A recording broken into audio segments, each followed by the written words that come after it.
Hello students, welcome to class 7th। बच्चों, ये हमारी नंदिनी हिंदी पाठ्य पुस्तक और इसका हमने पाठ 2 ईदगाह जो कि हमने पढ़ लिया था, समझ लिया था और इसका हमने अभ्यास कार्य भी कर लिया था। अब हम इसके प्रश्न उत्तर करेंगे। सबसे पहले आपको अपनी नोटबुक में इसके कठिन शब्द लिखने हैं और उसके बाद आपको शब्द अर्थ लिखने हैं। उसके बाद आप प्रश्न उत्तर लिखना शुरू करेंगे। सबसे पहले हम जो हमारे मौखिक प्रश्न है वो करेंगे। निम्नलिखित प्रश्नों के उत्तर बताइए। प्रस्तुत कहानी किस लेखक द्वारा रचित है? इसका उत्तर है प्रस्तुत कहानी मुंशी प्रेमचंद्र द्वारा रचित है। दूसरा प्रश्न है हमारा, प्रस्तुत कहानी में कहाँ जाने की तैयारियां हो रही हैं? इसका उत्तर है प्रस्तुत कहानी में ईदगाह जाने की तैयारियां हो रही हैं। फिर है, हामिद के पास कितने पैसे थे? उत्तर, हामिद के पास 3 पैसे थे। प्रश्न 4, हामिद मेले से क्या लाया? इसका उत्तर है हामिद मेले से चिमटा लाया। उसके बाद हमारे ये वाले प्रश्न अब हम अपनी नोटबुक में लिखेंगे। निम्नलिखित प्रश्नों के उत्तर बताइए। चलिए, ईदगाह कहानी के माध्यम से लेखक क्या संदेश देना चाहता है? इसका उत्तर है ईदगाह कहानी के माध्यम से लेखक संदेश देना चाहता है कि हमें हर त्योहार को, चाहे वह छोटा हो या बड़ा, बिना किसी भेदभाव के मिलकर मनाना चाहिए। फिजूल खर्च नहीं करना चाहिए। अपनों के कष्टों को समझना चाहिए। अपने से बड़ों का आदर करना चाहिए तथा उनके प्रति अपनी जिम्मेदारी को समझना चाहिए। उसके बाद है हमारा प्रश्न, हामिद की तुलना में गांव के दूसरे बच्चे खुश क्यों थे? हामिद की तुलना में गांव के दूसरे बच्चे खुश इसलिए थे क्योंकि वे अपने जमा पैसों से खिलौने, मिठाइयाँ, बिगुल, गेंद आदि चीजें मेले में जाकर लाने की बात सोच रहे थे, जबकि हामिद के पास पैसे नहीं थे।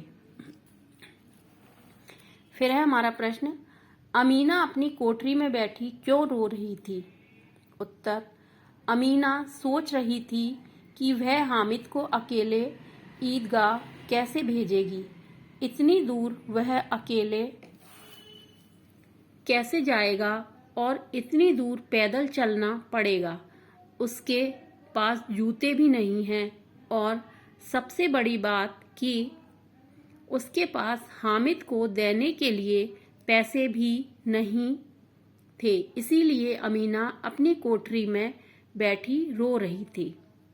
फिर है हमारा प्रश्न, ईदगाह में नमाज पढ़ने के दृश्य का वर्णन अपने शब्दों में कीजिए। इसका उत्तर लिखेंगे, ईदगाह में नमाज पढ़ने के लिए फर्श पर जाजिम बिछी हुई थी, जिस पर रोजेदार पंक्तियों में एक के पीछे एक बिना किसी धन और पद के भेदभाव के खड़े थे और नमाज अदा कर रहे थे। उस वक्त हजारों सिर एक साथ सजदे में झुकते हैं और सभी एक साथ खड़े हो जाते हैं। नमाज खत्म होने के बाद सभी एक दूसरे के गले मिलते हैं और ईद की बधाई देते हैं। उसके बाद है हमारा प्रश्न, लोहे की दुकान पर चिमटे को देखकर हामिद के मन में क्या विचार आता है? इसका उत्तर है, लोहे की दुकान पर चिमटे को देखकर हामिद के मन में अपनी दादी का ख्याल आया कि दादी के पास चिमटा नहीं है।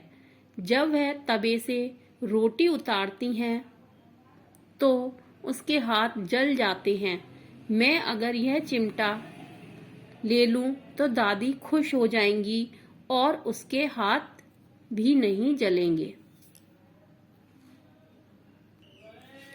फिर है हमारा प्रश्न, हामिद खुद को तसल्ली देने के लिए मिठाइयों की किन बुराइयों के बारे में सोच रहा था? उत्तर, हामिद खुद को तसल्ली देने के लिए सोच रहा था कि मिठाइयाँ खाने से मुंह सड़ जाएगा, फोड़े फुंसियाँ निकलेंगी, जवान चटोरी हो जाएगी, तब हम घर से पैसे चुराएंगे और मार खाएंगे। उसके बाद हमारा आखिरी जो प्रश्न है वो है, दूसरे बच्चों द्वारा खरीदे गए खिलौनों का क्या हुआ? उत्तर, दूसरे बच्चों द्वारा खरीदे गए खिलौने एक एक कर टूट गए। जैसे मोहसिन का भिश्ती उसकी बहन द्वारा छीने जाने पर टूट गया। नूरे का वकील पंखे की चोट से टूट गया। तो स्टूडेंट्स, ये हमारे प्रश्न उत्तर हो गए बेटा। सभी बच्चे नीट एंड क्लीन राइटिंग में प्रश्न उत्तर करेंगे और इनको याद करेंगे।